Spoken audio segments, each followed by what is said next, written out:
Et bonjour à tous. Ah ça y est, on est en direct. Bonjour à tous. On est ravis de vous retrouver pour cette dernière actualité sociale de l'année avec Fabrice et Coralie. Je vais vous laisser vous présenter, comme ça après je nous présente et je explique un peu les règles du jeu. Coralie, je te laisse y aller. Honneur aux dames. Comme toujours avec Fabrice. Eh bien, bonjour à toutes et à tous. Toujours un plaisir de vous retrouver. Coralie du cabinet Capstan. Capstan, je le résume bien souvent en 3 termes, conseil, formation et défense. En droit du travail exclusivement et côté employeur exclusivement. Je vais laisser Fabrice, peut-être qu'il complétera différemment. Mais en tout cas, c'est toujours un plaisir de partager ce moment avec vous. Oui, bonjour. Alors Fabrice Carava, avocat associé au bureau de Marseille de Capstan. Capstan, comme Coralie l'a très bien dit, est un cabinet d'avocats uniquement consacré au droit du travail, en conseil et en défense des employeurs, des entreprises, quelle que soit leur taille, quel que soit leur secteur, mais le droit du travail à 360 degrés. Ravi d'être de nouveau avec vous pour ce webinaire mensuel. Allez, merci beaucoup Fabrice et Coralie. Du coup, Quick MS, on est une start-up. Notre mission, c'est d'accompagner les RH et de faciliter leur quotidien. Et pour ce faire, on a 2 logiciels. Un premier qui permet d'automatiser les rapports légaux, type BDESE, Index, etc. Et un autre qui permet de digitaliser les entretiens. Et juste pour les petites règles du jeu, donc vous avez un chat en bas à droite pour là où on vous a dit bonjour, etc. Vous pouvez également poser toutes vos questions dans l'onglet questions. Alors, on essaye de les traiter au fur et à mesure et si on a le temps, on les traite toutes. Et puis, sinon, vous pouvez toujours contacter Fabrice et Coralie si vous voulez un suivi de vos problématiques légales. Et je vais partager le document. Hop. Alors, dites-moi si il est là, il arrive, on le voit. Allez, c'est parti pour le premier. Alors, je prends la parole puisque je vais vous présenter ce premier arrêt du 29 novembre 2023, plus précisément, un arrêt de la Cour de cassation qui va porter sur une question qui est celle de l'intégration par une clause contractuelle des congés payés dans la rémunération. Comment est-ce que la Cour de cassation appréhende cela? Donc, typiquement, on parle d'une clause qui viendrait dire que la rémunération du salarié, le taux horaire du salarié même, est considéré congé payé inclus. Autrement dit, est-ce qu'on peut finalement s'exonérer d'avoir à traiter à part les congés payés et à les traiter comme on le fait communément et habituellement?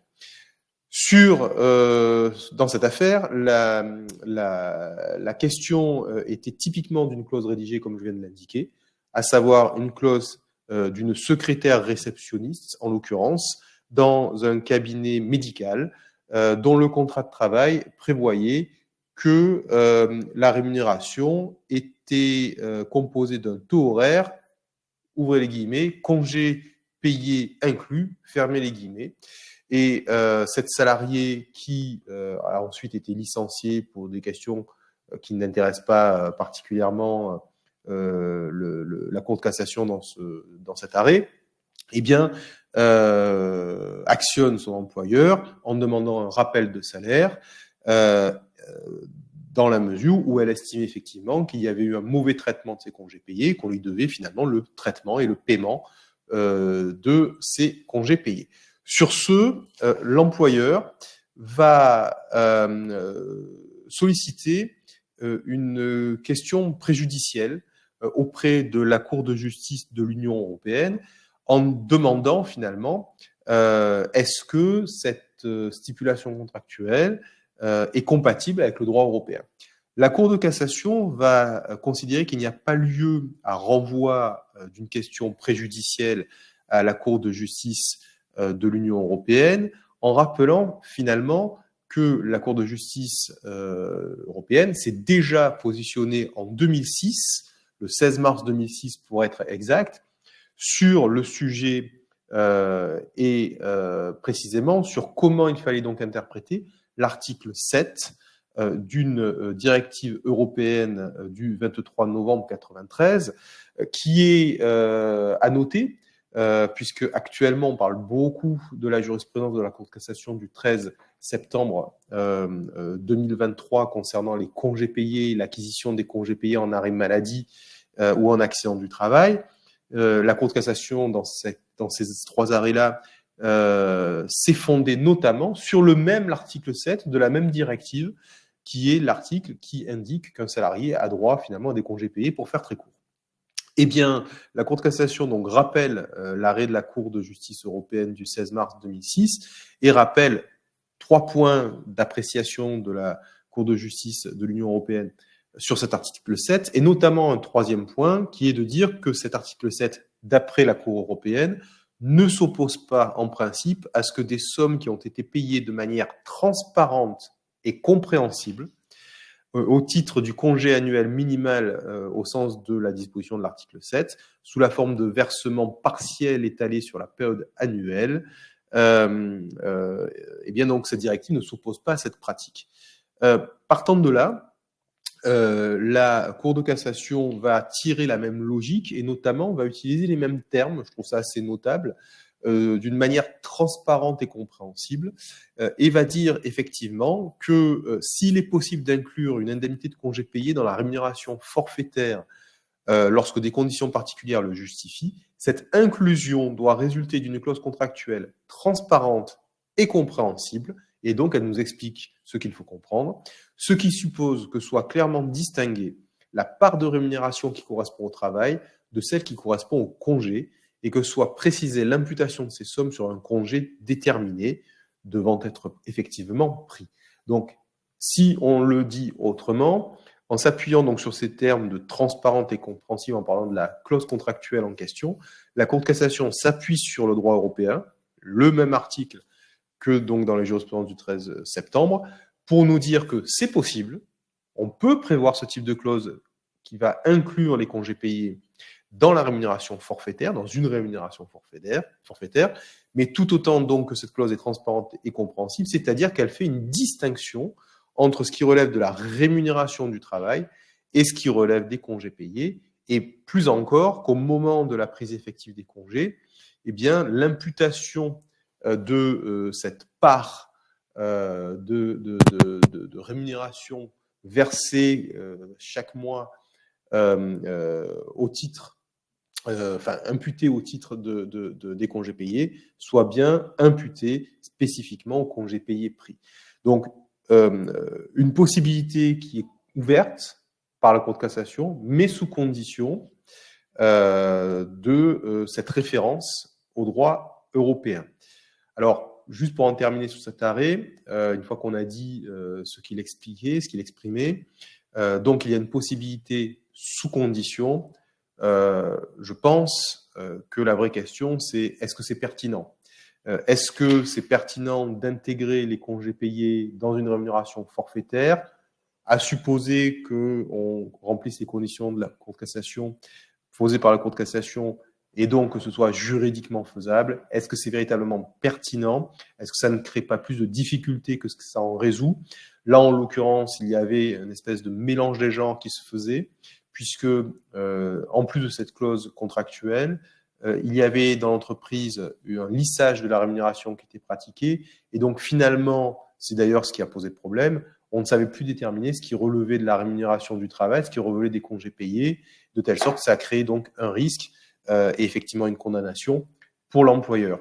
Donc, une possibilité ouverte par la Cour de cassation conformément au droit européen, mais enfin probablement une possibilité à manier avec de grandes précautions et avec parcimonie. Est-ce qu'il y a des questions sur cet arrêt? Il y en a une. Si on met une ligne de commentaire CP compris, est-ce que c'est OK? Ou du coup, la salariée étant informée, elle ne peut pas revenir dessus? Alors justement, je pense que c'est pas suffisant, non. C'est ce que vient de dire la Cour de cassation. Je rappelle ce que je lisais. Il faut que ce soit distingué. Donc déjà dans le contrat de travail, de dire il y a telle partie de la rémunération, c'est le travail, telle partie, c'est les congés payés. Et puis plus encore, quand c'est pris, il faut effectivement mentionner l'imputation. Donc, je pense que déjà, par rapport à la question, ça ne passera pas que par le bulletin de paie, mais probablement aussi par la rédaction de la clause. Okay. Hein? Donc, encore une fois, l'arrêt de la Cour de cassation vient de nous dire, voilà, c'est possible sous certaines conditions, mais enfin, cependant, comment dire, les contours de la pratique et quoi faire pour que ce soit correctement fait, c'est, à mon sens, pas encore totalement évident. Ok. Il y a une autre question, mais alors j'ai pas très bien compris. Il doit bien y avoir, si le contrat de travail est clair, vérification du 10e. Oui, alors voilà, ça fait partie peut-être des questions qu'on peut effectivement se poser une fois qu'on a dit que potentiellement c'était faisable. Et c'est pour ça que je dis aussi que c'est une pratique, à mon avis, à ne pas conseiller ou à limiter à certains cas très, très, très particuliers. Effectivement, en matière de congés payés, quand on verse une indemnité de congés payés, on doit, quand le salarié prend ses congés, il doit percevoir une indemnité qui ne peut pas être inférieure. En fait, on va faire deux méthodes de calcul. On va prendre la plus favorable. Donc, soit effectivement cette règle du 10e, c'est la référence à laquelle on fait, soit de toute façon la rémunération qu'il aurait perçue en travaillant. Donc, effectivement, c'est aussi une question qui se pose dans la pratique, c'est comment on déroule de manière opérationnelle ce type de méthode qui consisterait à finalement tout fusionner et à considérer que la rémunération, c'est congés payés inclus. Encore une fois, moi, je ne suis pas du tout partisan de cette méthode. Je trouve qu'il y a trop de zones d'ombre, trop de risques, trop de confusion et finalement une confusion, comment dire, là où on pourrait à la base chercher la facilité, ce qu'avait fait ce cabinet médical en disant tout simplement dans le contrat, c'est congés payés inclus, en fait, on ne peut pas le faire de toute façon. Donc, même le mérite de la simplicité, on le perd. Donc, il n'y a plus vraiment d'intérêt à mon sens, puisque la Cour de cassation nous dit justement, OK, c'est possible, mais si on distingue clairement. Donc, il n'y a même plus la simplicité qui doit nous amener, à mon avis, à utiliser cette méthode. Ok. Ça marche. Merci Fabrice. Du coup, on peut passer. On passe au deuxième arrêt qui concerne cette fois-ci la protection de la femme enceinte. On sait pertinemment que la protection de la femme enceinte trouve l'une de ses principales manifestations dans l'interdiction de licencier. Cet arrêt est intéressant dans la mesure où il nous permet de faire un point sur le champ de cette interdiction, car sous l'impulsion du droit de l'Union européenne, la protection dont bénéficient ces salariés donc enceintes s'étend à ce que l'on appelle dorénavant les mesures préparatoires au licenciement. On connaît les dispositions légales, elles sont suffisamment enrichies sur ce volet-là en termes de protection. Je vous renvoie à la lecture de l'article 1225-4 qui dit de manière très précise que la protection commence avec la déclaration de grossesse de la salariée jusqu'au début du congé maternité et reprend pendant une période de 10 semaines suivant le congé maternité ou les congés payés. Et donc, de facto, pendant ces périodes, l'employeur, par définition, ne peut pas rompre le contrat, sauf deux motifs, la faute grave de l'intéressé et l'impossibilité de maintenir le contrat. Passé ce rappel, effectivement, cette décision est assez nouvelle, assez intéressante, puisqu'elle introduit effectivement une extension, un élargissement de la protection à ce que l'on définit comme étant les mesures préparatoires. Pour revenir aux faits, ici, il était question d'une salariée donc, qui était en congé maternité, puis en congé payé, qui avait été pris immédiatement après la reprise effective du travail. Il s'avère que une fois qu'elle a repris, finalement, au niveau des dates, c'est pas très précisé, mais l'employeur la convoque à un entretien préalable à un éventuel licenciement pour motif économique. Et forcément, vu la protection qui la concerne, elle a agi en justice pour solliciter la nullité du licenciement. La position défendue par l'employeur, elle est pas, comment expliquer ? lui se contente de dire, à juste titre, qu'il n'a pas procédé à un acte préparatoire au licenciement pendant la période de protection, puisque la décision de licencier n'était pas prise au stade, effectivement, où il a notifié la lettre, la convocation à entretien préalable. Sauf que, et c'est là où effectivement la salariée nourrit toute sa défense, c'est de soumettre la question suivante: est-ce que la convocation de la salariée enceinte à un entretien préalable pendant la période de protection, donc sur un projet, au demeurant un projet de licenciement économique, constitue une mesure préalable et donc préparatoire au licenciement qui justifierait que le licenciement soit nul. Et effectivement, la Cour d'appel et surtout la Cour de cassation donnent raison à la salariée, privilégiant donc cette extension de protection avec les mesures préparatoires, en considérant qu'effectivement, l'envoi d'une lettre de convocation à un entretien préalable est bien une mesure préparatoire et, par définition, peu importe que l'entretien ait lieu à l'issue de la période de protection. C'est comme ça que en tout cas, la situation est tranchée. Et donc, il faut effectivement éviter tout acte, si on devait retenir la leçon, tout acte sur la période de protection et attendre que la salariée revienne de manière effective après les fameuses 10 semaines suivant la période. Voilà pour cet arrêt. Eh ben, merci Coralie. Alors, on n'a pas de questions, donc je pense que ça a été super clair. Eh ben, on peut passer à l'arrêt suivant. Fabrice, je te laisse le... J'enchaîne effectivement avec ce principe d'égalité de traitement dont je parlerai aussi dans le prochain arrêt que j'exposerai tout à l'heure. Une égalité de traitement vue à travers le prisme de la question de l'action des syndicats en justice. Alors, pour rappel, on a dans le Code du travail un article L2132-3 qui permet aux organisations syndicales, aux syndicats professionnels, d'agir en justice, devant toutes les juridictions d'ailleurs, pour exercer tous les droits réservés à la partie civile concernant les faits portant un préjudice direct ou indirect à l'intérêt collectif de la profession qu'ils représentent. Donc tout est dit dans cet article, c'est-à-dire le droit d'un syndicat d'agir en justice, c'est uniquement s'il peut soutenir, agir directement ou indirectement dans l'intérêt collectif de la profession et non pas dans un intérêt particulier d'un salarié, par exemple, à l'occasion d'une action prud'homale. Dans cette affaire, le syndicat CGT, pour ne pas le nommer,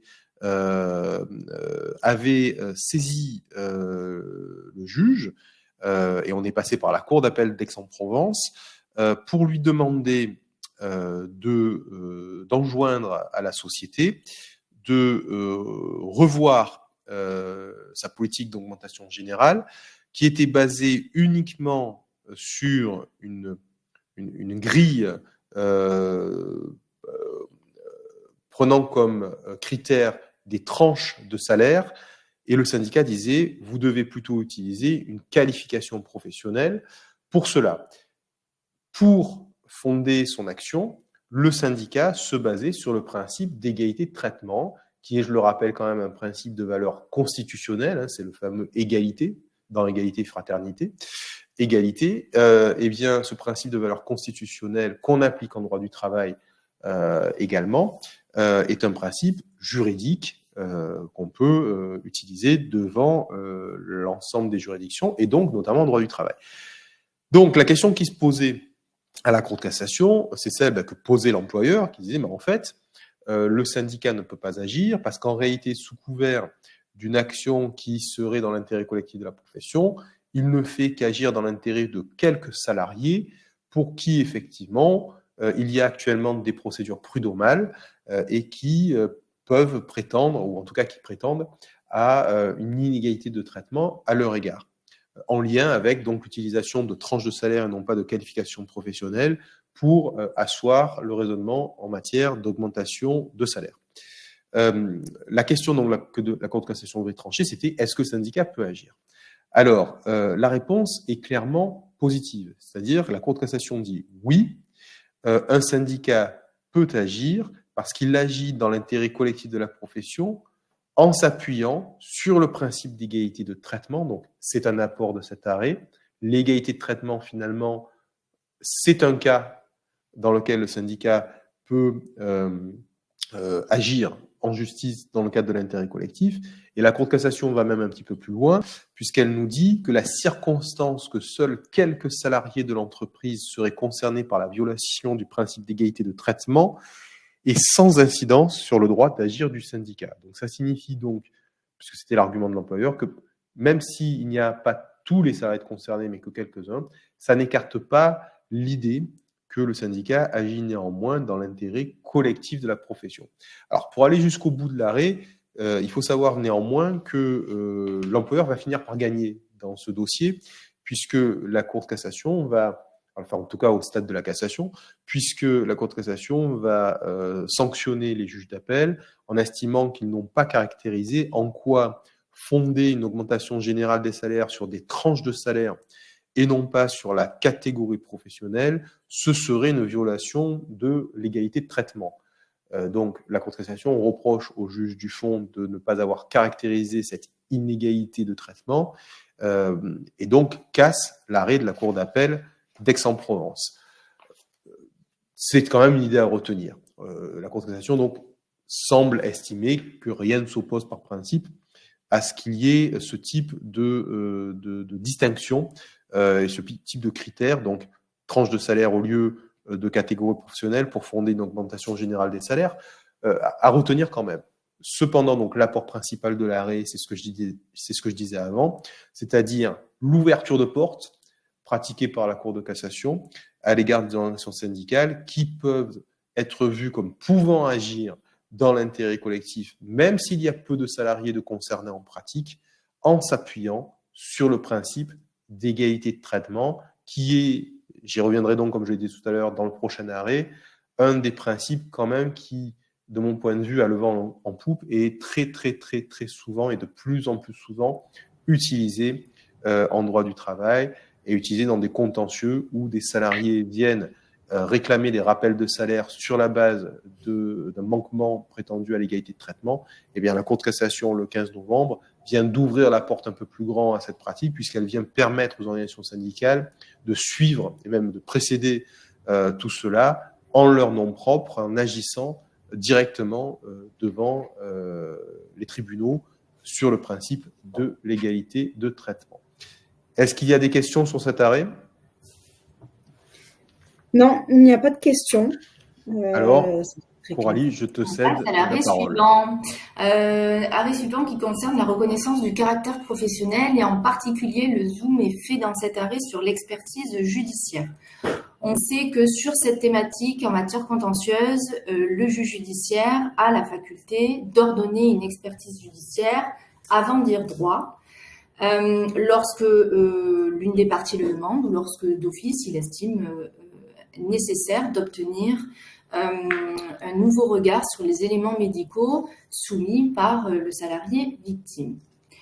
Dans cet arrêt, il est question en particulier de la conjugaison entre le fait qu'une expertise judiciaire puisse être ordonnée et les principes directeurs du procès, et en particulier le respect du principe du contradictoire.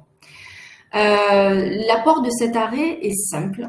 Il s'agit en particulier donc d'un rapport d'expertise qui, lorsqu'il n'est pas opposé, lorsque l'une des parties, en l'occurrence c'était la CPAM, n'a pas pu participer à cette opération d'expertise, quid de ce qui se passe sur la contradiction de ce rapport quand l'une des parties n'a pas pu y participer. Alors, l'apport de l'arrêt est le suivant. Lorsqu'une partie à laquelle un rapport d'expertise est opposé n'a pas été appelée ou représentée au cours des opérations d'expertise, le juge ne peut refuser d'examiner ce rapport dès lors que celui-ci a été régulièrement versé au débat et soumis à la discussion contradictoire des parties. C'est ainsi que l'apport est rédigé dans cet arrêt. Donc, il convient de retenir effectivement qu'il appartient au juge de rechercher si les conclusions issues de ces opérations d'expertise sont corroborées par d'autres éléments de preuve. Et si ce n'est pas le cas, alors il ne lui est pas possible d'apprécier, de trancher le litige à la seule lumière de ce rapport d'expertise si l'une des parties n'a pas pu y participer. Et c'est là où effectivement, au regard du principe de contradictoire, l'appréciation d'une telle espèce prend son sens, puisque conformément à l'article 16 du Code de procédure civile, on sait que le juge doit en toutes circonstances faire observer et observer lui-même le principe de la contradiction. Donc il ne peut, à contrario, retenir les conclusions, le résultat issu de l'opération d'expertise si à côté il n'y a aucun autre élément versé par la partie demanderesse.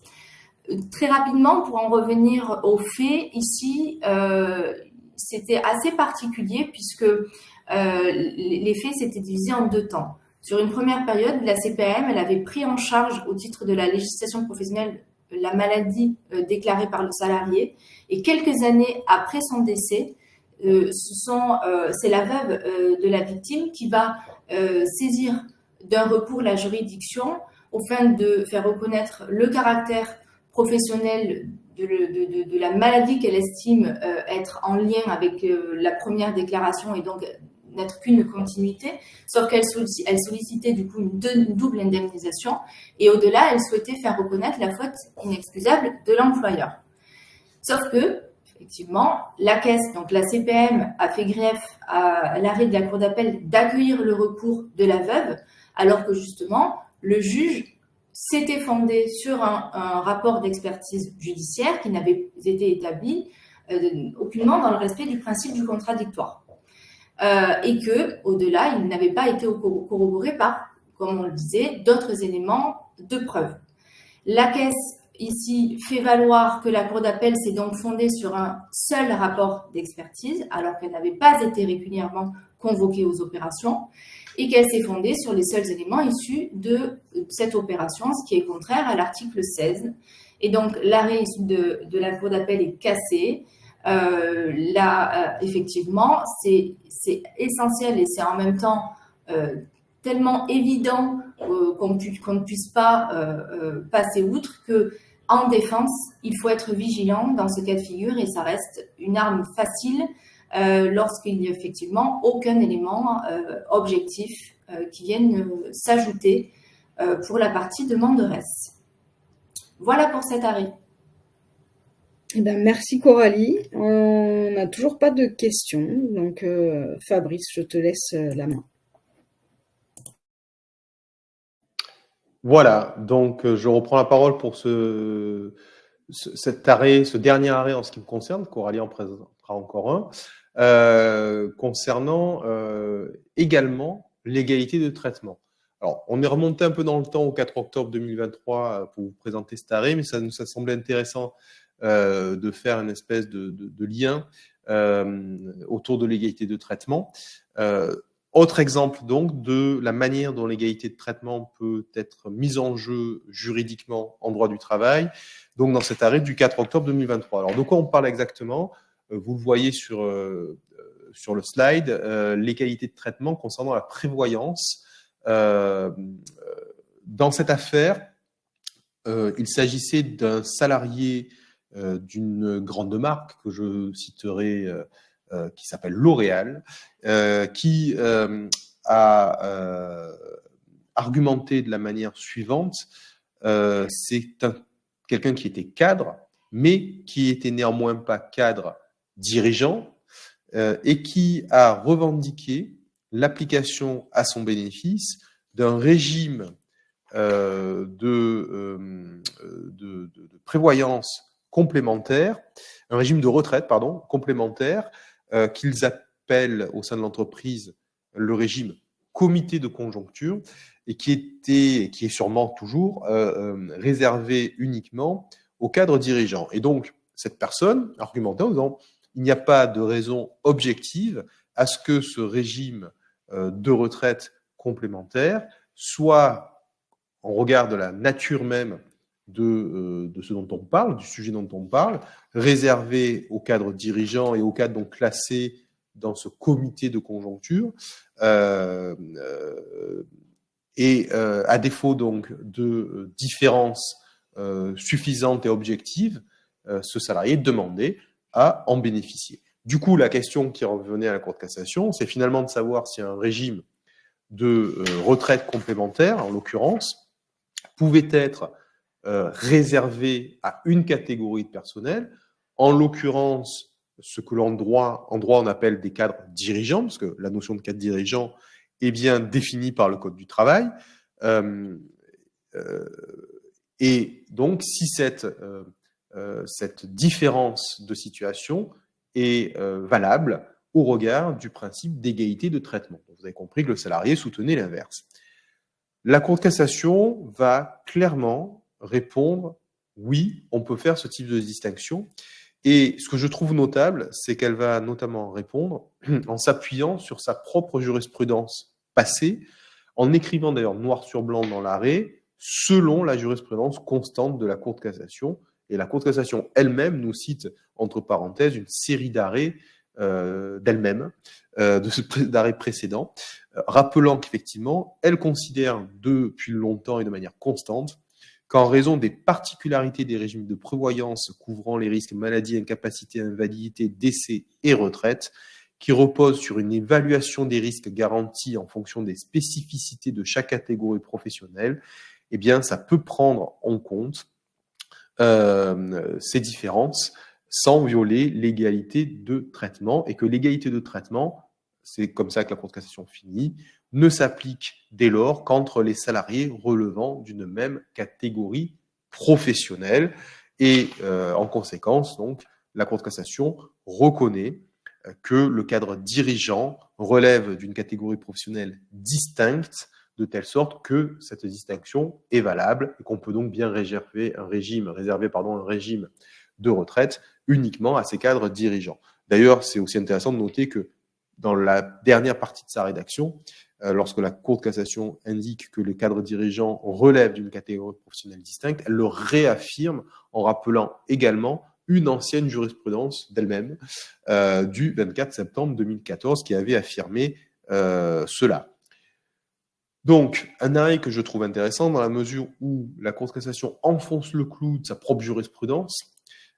Et à mon sens, ça n'est pas neutre, parce que ce n'est pas la première fois qu'on a des arguments, on en a encore devant les conseils de prud'homme, tendant à remettre en cause le bénéfice d'un dispositif. Je vais prendre un terme générique exprès. Là, en l'occurrence, c'est un régime complémentaire. Ça peut être des droits dans une convention collective, un préavis, par exemple. Donc, le bénéfice d'un dispositif à une catégorie professionnelle au sens ouvrier, agent de maîtrise, cadre, et là, en l'occurrence, cadre dirigeant. Ce n'est pas la première fois qu'on a ce type d'argument. Il y a quelques années de ça, il y avait eu une tendance jurisprudentielle sur ces sujets-là qui avait fait craindre à certains qu'on détruise totalement la structuration française des catégories professionnelles sur laquelle toutes les conventions collectives sont basées, puisque toutes les conventions collectives, quasiment peut-être, en tout cas une grande partie, se fondent sur ces catégories professionnelles, cadres, agents de maîtrise ou employés, ouvriers. Et donc, si on remet en cause, sous couvert du principe d'égalité, ces distinctions, finalement, on casse, pour ainsi dire, tout le système conventionnel français. Et aussi les régimes de prévoyance. La Cour de cassation, donc, souligne fortement qu'elle a déjà répondu à ces questions de classification en catégories, de pertinence de ces classifications, et finalement rappelle que oui, on peut faire ces classifications et que c'est bien fondé, et que ça n'est pas une violation du principe d'égalité, parce que, nous rappelle-t-elle, le principe d'égalité s'apprécie dans une même catégorie professionnelle. Donc, c'est un arrêt qui a le mérite de rappeler cet élément-là, en rejetant donc, en l'occurrence, l'argumentaire du salarié. Ça veut dire aussi dans les entreprises qu'on est pertinent à pouvoir faire des distinctions entre catégories professionnelles, par exemple cadre, non-cadre, dans des accords d'entreprise. Est-ce qu'il y a des questions sur ce dernier arrêt, en ce qui me concerne? Non, il n'y a pas de questions. Bah, du coup, Coralie, tu peux Allez, on enchaîner va sur. aborder la dernière thématique qui concerne la faute inexcusable. Dans cet arrêt, la Cour de cassation rappelle en premier lieu, ce qui est constant en la matière, que le manquement de l'employeur à son obligation de sécurité et de protection de la santé vaut et caractérise une faute inexcusable lorsqu'effectivement l'employeur avait ou aurait dû avoir conscience du danger auquel était soumis le travailleur et qu'il n'a pas pris les mesures nécessaires pour l'en préserver. Jusque-là, la position de la Cour de cassation est constante. On sait toutes les conditions qu'il faut réunir et ce qui incombe à la partie demanderesse de réunir pour que ces prétentions puissent aboutir en justice. Mais dans cet arrêt, il y a un deuxième apport surtout, parce que là ce n'était qu'un rappel. La Cour de cassation prend soin ici d'ajouter que l'employeur ne peut s'affranchir de son obligation de sécurité par la conclusion d'un contrat prévoyant qu'un tiers assure la sécurité en ces lieux et places. Donc, tel est l'apport de cet arrêt. En fait, il faut rentrer un petit peu sur l'aspect factuel pour comprendre, parce qu'ici, effectivement, il s'agissait de salariés qui occupaient le poste de pilote et ils étaient à l'occasion d'un vol en hélicoptère, deux hélicoptères qui volaient de manière très rapprochée. L'un des salariés est décédé. Et se poser la question ici, en particulier, de l'organisation du vol et de la façon dont la sécurité a été conduite et si finalement l'employeur avait conservé la main sur l'aspect de la supervision, de la direction et du contrôle de la sécurité, ou si au contraire, c'était la société tierce auprès de laquelle il avait souscrit un contrat qui était intervenue pour en particulier assurer les prestations techniques et de sécurité qui devaient finalement prendre en charge le volet assurantiel et indemnitaire. En l'espèce, donc l'employeur avait pris la décision d'organiser le vol des deux hélicoptères en formation. Et donc, comme je vous le disais, les hélicoptères étaient volés de manière très rapprochée. Les aéronefs devant effectuer un vol à faible distance l'un de l'autre, il y a eu collusion et effectivement, il ressort de la façon dont les choses ont été rapportées dans cet arrêt qu'il s'agissait d'un vol en formation des hélicoptères qui transportaient des passagers. Ça représentait un risque que l'employeur a choisi en tout état de cause de prendre et qu'il se trouve à l'origine directement et de manière certaine qu'il avait parfaitement connaissance du danger auquel les salariés se trouvaient. Au-delà, et c'est ce qui va faire pencher effectivement l'appréciation des faits, c'est qu'effectivement, il ressort bien que les sociétés tierces qui sont intervenues pour assurer les prestations donc techniques et de sécurité demeuraient pleinement sous la supervision, la direction et le contrôle de l'employeur et que, par définition, la faute inexcusable était ici retenue, puisque des constatations et des énonciations, il se déduisait que l'employeur ne pouvait pas ignorer et qu'au contraire, il avait pleinement conscience du danger résultant pour son salarié du vol en formation et qu'il n'avait absolument pas pris en réponse les mesures nécessaires pour l'en préserver. Le manquement est caractérisé, la faute inexcusable est retenue dans cette affaire. Voilà pour cet arrêt. Eh ben, merci beaucoup, Coralie.